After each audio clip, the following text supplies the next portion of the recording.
అల్లూరి జిల్లా మారేడుమిల్లి ఎన్కౌంటర్ పై మెజిస్ట్రియల్ విచారణ కొనసాగుతోంది. టెక్ శంకర్ సహా 7 మావోయిస్టుల ఎన్కౌంటర్ పై రంపచోడవరం సబ్ కలెక్టర్ ఆఫీస్ లో ఎంక్వైరీ జరగనుంది. నిన్న హిడ్మా తదితరుల మరణాలపై విచారణ జరగగా ఇవాళ 7 మరణాలపై విచారణ జరగనుంది.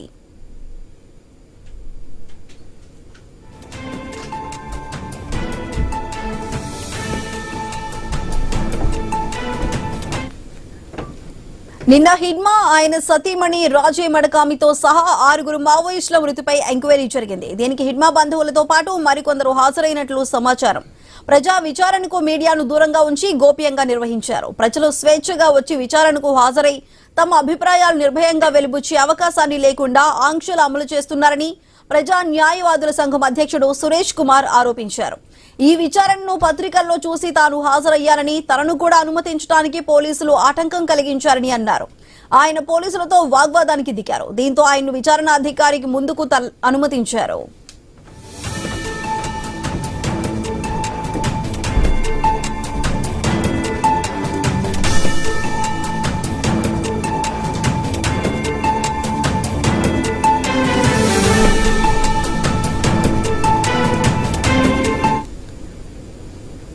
విచారణ సక్రమంగా జరగడం లేదని ఆరోపించారు సురేష్ కుమార్. పోలీసులు ఆంక్షలు విధిస్తున్నారని, ఎన్కౌంటర్లకు వ్యతిరేకంగా ఎవరూ చెప్పకుండా వారు అడ్డుకుంటూ వస్తున్నారని ఫైర్ అయ్యారు. తమకు అనుకూలంగా చెప్పిన వారిని వారు తీసుకువస్తున్నారని ఆరోపించారు.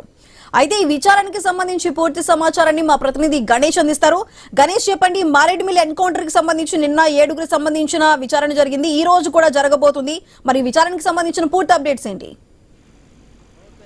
అంటే మారేడుమిల్లి ఈ అటవీ ప్రాంతంలో గత నెలలో జరిగినటువంటి ఎన్కౌంటర్లు ఏవైతే ఉన్నాయో ఇందులో 13 మంది చనిపోయారు.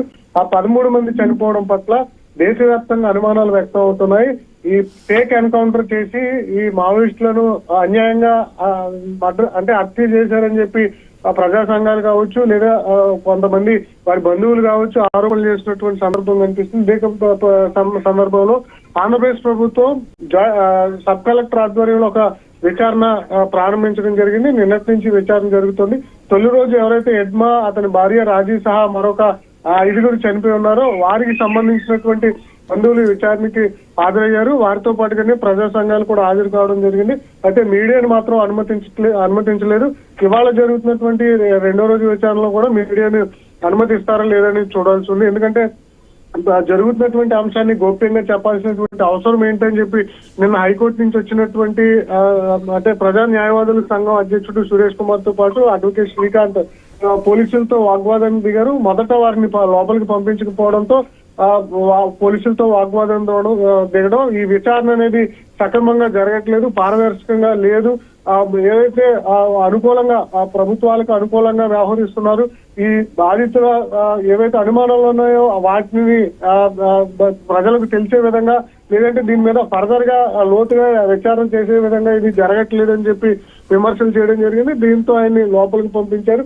అయితే ఘటనా ప్రదేశానికి తమను అనుమతించాలి అని చెప్పి న్యాయవాదులు కోరడంతో ఆ ప్రదేశానికి పంపించేందుకు సబ్ కలెక్టర్ అనుమతించడం జరిగింది.